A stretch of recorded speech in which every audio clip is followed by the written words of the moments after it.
Hello student, today we'll discuss about the introduction of the thermodynamics. This topic is covered in the unit basic concept of thermodynamics in the thermodynamics subject. At the end of this lecture, you will be able to define the term thermodynamics.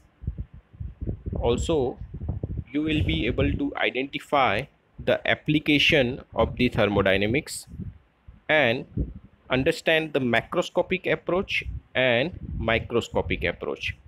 Lecture પતી ગયા પછી thermodynamics શું છે અને એની application શું છે અને macroscopic approach અને માઇક્રોસ્કોપિક એપ્રોચ કોને કહેવાય છે એ તમને સમજ પડશે. Now what is thermodynamics? So thermodynamics is a branch of science which deals with the study of energy and its conversion from one form to the another form. So thermodynamics subject is one of the fundamental subject of the mechanical engineering. Also it is covered in the different engineering, like in the chemical engineering and some of in the physics and the chemistry. So in the thermodynamics we always concentrate on the study of energy, that is study of energy and its conversion. As you know that energy is converted from one form to another form. Like if we take one example, like in the boiler, when we convert the water into the steam, so steam has a thermal energy. એટલે જ્યારે આપણે બોઇલરને ગરમ કરીએ water જે ગરમ થાય ત્યારે વોટરનું સ્ટીમમાં રૂપાંતર થાય છે અને જે સ્ટીમમાં જે એનર્જી હોય છે એને કહેવામાં આવે છે થર્મલ એનર્જી. અને એ થર્મલ એનર્જી જે છે એને આપણે જ્યારે ટર્બાઇનમાં સ્ટીમ મોકલીએ so turbine will be rotated, so that is known as a mechanical energy. So thermal એનર્જીનું મિકેનિકલ એનર્જીમાં કન્વર્ઝન થાય છે. Okay, so that concept we will discuss in the thermodynamics. So all the study of energy and its conversion from one form to another, it's covered in the thermodynamics subject. Now what is energy? So energy is defined as capacity to do work. Energy is defined as capacity to do work. As the more the energy, the work will be more. Now the science of the thermodynamics is based on the four laws. જે thermodynamics જે છે એ ચાર લોની અંદર cover કરેલું છે. First is a zeroth law, most IMP, first law also IMP and second law. એટલે zeroth law, first લો અને second લોના આપણા ચેપ્ટરમાં કવર થાય છે. અને થર્મોડાયનેમિક્સ જે છે એ આ બધા લોની અંદર કવર કરેલું છે. છેલ્લે લો છે થર્ડ લો. બરાબર, એટલે થર્મોડાયનેમિક્સની અંદર ચાર જે બેઝિક્સ લો આપેલા છે જેમાં આખું થર્મોડાયનેમિક્સ જે સબ્જેક્ટ છે એ કવર કરવામાં આવેલો છે. જીટીયુની અંદર ઝીરોથ લોનું સ્ટેટમેન્ટ પૂછે છે, ફર્સ્ટ લોનું સ્ટેટમેન્ટ પૂછે છે, સેકન્ડ લોનું સ્ટેટમેન્ટ પૂછે છે, એના એક્ઝામ્પલ્સ આવે છે, એની થિયોરી આવે છે. So it is very much important to understand the thermodynamics laws, that is zeroth law, first law, second law and third law. Now application of the thermodynamics. તો થર્મોડાયનેમિક્સની application કઈ કઈ છે? તો મેં જે પહેલાં વાત કરી કે બોઇલરની અંદર આપણે થર્મોડાયનેમિક્સમાં એનર્જીનું કન્વર્ઝન આપણે સ્ટડી કરી શકીએ છીએ. એ રીતે કન્ડેન્સર હોય એમાં પણ આપણે એનર્જીનું કન્વર્ઝન થતું હોય છે. પછી કુલિંગ ટાવર્સ છે, સ્ટીમ એન્જિન છે, સ્ટીમ ટર્બાઇન છે, gas turbine, nozzle, heat exchanger, auto engine, rocket, jet engine. આ બધા મેં મિકેનિકલના બધા જે ડિવાઇસ છે જેની અંદર થર્મોડાયનેમિક્સનો પ્રિન્સિપાલ યુઝ થતો હોય છે એ આપણે અહીંયા જોયું. સો એપ્લિકેશન થર્મોડાયનેમિક્સની બહુ મોટી છે અને આ જે થર્મોડાયનેમિક્સનો જે કોન્સેપ્ટ હોય છે તેની મદદથી આ બધા ડિવાઇસીસ છે એના પરફોર્મન્સને આપણે મેઝર કરી શકીએ છીએ. So it is very much important to understand the thermodynamics subject. It is one of the fundamental subject for the thermal engineering. Okay. Now GTU question. What is macroscopic approach and microscopic approach? Macroscopic approach અને microscopic approach કોને કહેવાય? So macroscopic approach is the method of study by analyzing the large scale behavior of the substance. જ્યારે સબસ્ટન્સનું આપણે behaviour study કરતા હોય large સ્કેલના ફોર્મની અંદર, તો એવી સ્ટડીને મેક્રોસ્કોપિક એપ્રોચ કહેવામાં આવે છે. In this type of the study there is a no requirement of detailed atomic structure, there is a no requirement of the action of individual molecules, there is a no requirement of the interaction between the molecules.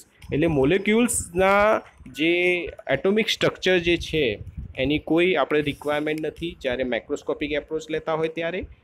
એના individual મોલેક્યુલ્સના એક્શનની કોઈ જરૂર નથી અને એના ઇન્ટરેક્શનની કંઈ જરૂર નથી મોલિક્યુલ્સને. આપણે ખાલી લાર્જ સ્કેલ બિહેવિયર જોઈએ છે. તો આવી ટાઈપની સ્ટડી જે છે એને મેક્રોસ્કોપિક એપ્રોચ કહેવામાં આવે છે. એટલે ધારો કે એક એક્ઝામ્પલ લઈએ, કારણ કે મારે બોટલ સ્ટડી કરવી છે, તો બોટલમાં ખાલી હું બોટલને જ સ્ટડી કરતો હોય, એના અંદરના મોલિક્યુલ્સના સ્ટડી ના કરું, એના ઇન્ટરેક્શનને સ્ટડી ના કરતો હોય, તો એવા ટાઈપના એપ્રોચને મેક્રોસ્કોપિક એપ્રોચ કહેવામાં આવે. મોટું, મેક્રો એટલે મોટું, મોટું એટલે લાર્જ સ્કેલ બિહેવિયર, બરાબર. તો એવા એપ્રોચને મેક્રોસ્કોપિક એપ્રોચ કહેવામાં આવે છે. માઇક્રો એટલે એકદમ ડિટેલમાં, બરાબર, એ રીતે વિચારવાનું. તો microscopic is the way of the study by statically averaging the behaviour of individual molecules. એટલે we need to require the detail of the molecules. એટલે મોલેક્યુલ્સ કેવી રીતે મૂવ થાય છે, એમાં કેવું એટોમિક સ્ટ્રક્ચર છે, એના ઇન્ડિવિજ્યુઅલ મોલેક્યુલ્સની એક્શન કેવી છે, કઈ બાજુ મૂવ થાય છે, અને બંને વચ્ચે ઇન્ટરેક્શન કેવું છે, એ બધું આપણે જાણવું જરૂરી છે જ્યારે આપણે માઇક્રોસ્કોપિક એપ્રોચ કરતા હોય. કોઈ સબસ્ટન્સનું ડિટેલમાં સ્ટડી કરતા હોય તો એને માઇક્રોસ્કોપિક એપ્રોચ, ડિટેલ સ્ટડી એટલે this approach required idea of the detail atomic structure, action of individual molecules and interaction between the molecules. એટલે માઇક્રોસ્કોપિક એપ્રોચમાં કોઈ મોલેક્યુલ્સની સ્ટડી કરવામાં આવતી નથી, લાર્જ સ્કેલ બિહેવિયરથી સ્ટડી કરવામાં આવે છે. જ્યારે માઇક્રોસ્કોપિક એપ્રોચની અંદર we required the detail of the atomic structure of the molecules, એમની action of molecules અને interaction between the molecules. So that is the difference between macroscopic approach and microscopic approach. Now what is classical thermodynamics and statistical thermodynamics? Classical thermodynamics કોને કહેવાય અને statistical thermodynamics કોને કહેવાય? Classical thermodynamics એટલે thermodynamic study which is based on the macroscopic approach is known as classical thermodynamics. એટલે એવી study જે macroscopic એપ્રોચના અનુસંધાનમાં કરવામાં આવતી હોય એવી સ્ટડીને ક્લાસિકલ એટલે જૂને પ્રમાણે, આપણે બહુ ડિટેલમાં જતા નથી, તો એવી સ્ટડીને કહેવાય ક્લાસિકલ થર્મોડાયનેમિક સ્ટડી. જ્યારે આપણે ડિટેલ સ્ટડી કરતા હોય તો એને કહેવાય statistical thermodynamics. So thermodynamic study which is based on macroscopic approach is known as statistical thermodynamics. જ્યારે thermodynamic study which is based on microscopic approach is known as statistical thermodynamics. એટલે statistical થર્મોડાયનેમિક્સમાં બધા atomic structure, એનું action of molecules, interaction of molecules, એ બધાનું study કરવું જરૂરી છે. જ્યારે ક્લાસિકલ થર્મોડાયનેમિક્સની અંદર આપણે મેક્રોસ્કોપિક એપ્રોચથી સ્ટડી કરવામાં આવતું હોય એને ક્લાસિકલ થર્મોડાયનેમિક્સ કહેવામાં આવે છે. નાઉ engineering thermodynamics, just for the engineer's point of view, because as I already mentioned, this thermodynamic, it is covered in the physics and in the general science also. So in terms of the engineering thermodynamics, what is the definition of the engineering thermodynamics that we will understand. So engineering thermodynamics is what? Is the study of thermodynamics for making analysis, development and design of a process and system involving the effective utilization of energy and matter for the benefits of the mankind. બરાબર છે. એટલે engineering thermodynamics જે છે એ આપણે જે કોઈ બી એક device હોય એને એનાલિસિસ કરવાનું, એને ડેવલપમેન્ટ હોય અને એમાં એનું એનર્જીનું ઇફેક્ટિવ યુટિલાઇઝેશન થાય for the benefits of the mankind. માનવનું બેનિફિટ્સ થતું હોય એવી ટાઈપની એનાલિસિસ, એવી ટાઈપની સ્ટડીને એન્જિનિયરિંગ થર્મોડાયનેમિક્સ કહેવામાં આવે છે. એટલે એન્જિનિયરિંગ થર્મોડાયનેમિક્સની અંદર આપણે જેવી રીતે વાત કરીએ એપ્લિકેશનમાં કે બોઇલર છે, કન્ડેન્સર છે, કુલિંગ ટાવર છે, બરાબર, એ બધા જે ડિવાઇસ છે એમાં આપણે શું કરીએ છીએ, એમાં એનાલિસિસ કરીએ છીએ, એનું ડેવલપમેન્ટ કરીએ છીએ. એટલે દેટ મીન્સ કેવી રીતે ડેવલપ થાય છે, એમાં એનર્જીનું ઇફેક્ટિવ યુટિલાઇઝેશન થાય છે કે નહીં એ આપણે સ્ટડી કરીએ છીએ. So for what? For the benefits of the mankind. માનવના બેનિફિટ્સ માટે આપણે આ સ્ટડી કરતા હોય તો એવી ટાઈપની સ્ટડીને એન્જિનિયરિંગ થર્મોડાયનેમિક્સ કહેવામાં આવે છે. Okay, so in this lecture V discuss about the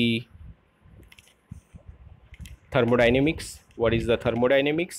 Again, I am repeating, thermodynamics is a branch of science which deals with the study of energy and its conversion from one form to another. એટલે thermodynamics એ સાયન્સની branch છે જેમાં એનર્જીનું study કરવામાં આવે છે અને એનર્જીનું એક ફોર્મથી બીજા ફોર્મમાં કેવી રીતે કન્વર્ઝન થાય છે એની સ્ટડી કરવામાં આવે છે. અને થર્મોડાયનેમિક્સની અંદર આ 3 લો આવે છે મેઇન આપણા સિલેબસ પોઈન્ટ ઓફ વ્યૂ જોઈએ, જેથી 0th લો, ફર્સ્ટ લો અને સેકન્ડ લો, અને ચોથો લો કહેવામાં આવે છે થર્ડ લો. બરાબર. એપ્લિકેશન ઓફ થર્મોડાયનેમિક્સ આપણે સ્ટડી કર્યું.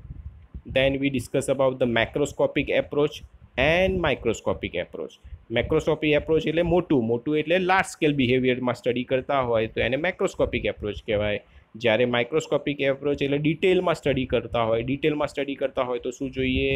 મોલિક્યુલ્સની ડિટેલ જોઈએ. કેવી ડિટેલ જોઈએ?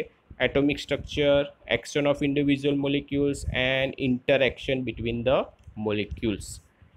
Then we discuss about the classical thermodynamics and statistical thermodynamics.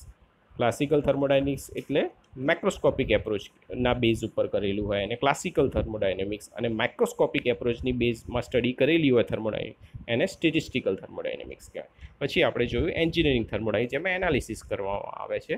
બરાબર. સો that is all about the today's lecture. Thank you.